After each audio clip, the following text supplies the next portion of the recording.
অবাক করা ব্যাপার, প্রেমিকরা তাদের প্রেমিকাদের বলে পর্দা করো। এখন প্রেমিকারা সেটা মেনে চলার চেষ্টা করে, কিন্তু যখন বিবাহ ছাড়া কোনো ছেলে কোনো মেয়েকে বলে পর্দা করো, মানে ওরকম প্রাইভেট কথা বলার সুযোগ থাকে, এটা পর্দাকে আঘাত করে, পর্দাকে ডিঙিয়ে গিয়েই বলতে হয়, মানে পর্দা ভেঙে বলতে হয়। আর ওই মেয়েরা ছেলেদের বা প্রেমিকদের কথায় বোরখা পরে মনে করে পর্দা করেছে।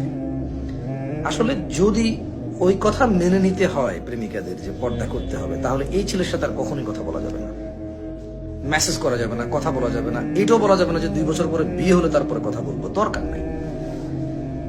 পর্দা হচ্ছে একটা মেয়ে ব্যক্তিগতভাবে কারোর সাথে এমন কোনো সম্পর্ক রাখবে না যা তার জন্য বৈধ নয়। এবার এটা সালাম আলাইকুম, কেমন আছেন, ভালো আছেন, ভালো আছি, পর্দা করো, পর্দা, এরকম না। প্রাইভেট কারোর সাথে কথা বলা যাবে না, বিবাহ বহির্ভূত সম্পর্ক করে। কেমন? যেহেতু আল্লাহ তাআলা সূরা নূরে বলেছে কুল্লিল মুমিন, মুহাম্মদ সাল্লাল্লাহু আলাইহি ওয়াসাল্লাম আপনি মুমিনদেরকে বলুন ইয়াহুদ্দু মিন আবসারিহিম, তারা যাতে তাদের চক্ষুকে অবনত করে বা সংযত করে, ওয়া ইয়াহফাযু ফুরুজাহুম, যাতে তাদের লজ্জাস্থানের হেফাজত করে। ঠিক আছে?